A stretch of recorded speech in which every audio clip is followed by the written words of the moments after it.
गृह राज्य मंत्री नित्यानंद राय ने लोकसभा में एक सवाल के लिखित जवाब में इसकी जानकारी दी। उन्होंने कहा कि यह जानकारी उन्हें जम्मू कश्मीर सरकार से मिली है।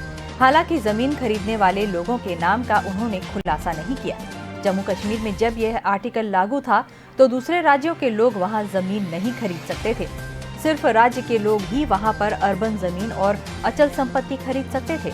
2 साल पहले 5 अगस्त को केंद्र ने आर्टिकल 370 खत्म कर जम्मू और कश्मीर को 2 केंद्र शासित प्रदेश बनाया था। नित्यानंद ने एक दूसरे सवाल के जवाब में बताया कि जम्मू कश्मीर में संपत्ति खरीदते समय दूसरे राज्यों की सरकार या लोगों को किसी समस्या का सामना नहीं करना पड़ रहा है।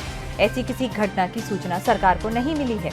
गृह मंत्रालय के आदेश ने 70 साल पुराने जमीन सुधार कानून को खत्म कर दिया था। इससे पहले नया कश्मीर मैनिफेस्टो के तहत जागीरदारी प्रथा खत्म कर दी गई।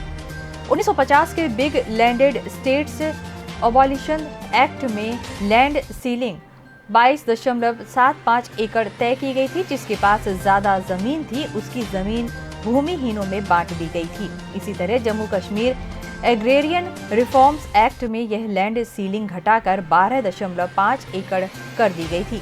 केंद्र के फैसले के बाद जम्मू कश्मीर के लेफ्टिनेंट गवर्नर मनोज सिन्हा ने साफ किया था कि खेती की जमीन बाहरी लोग नहीं खरीद सकेंगे। कानून में बदलाव का उद्देश्य निवेश बढ़ाना है। खेती की जमीन सिर्फ किसानों के पास ही रहेगी। बाहरी व्यक्ति जम्मू कश्मीर में खेती को छोड़कर कोई भी जमीन खरीद सकते हैं। इसी तरह डेवलपमेंट अथॉरिटी अब केंद्रीय कानून के तहत जमीन का अधिग्रहण करती है। इसे लीज पर देने या अलॉट करने के लिए परमानेंट रेजिडेंट का नियम जरूरी नहीं है।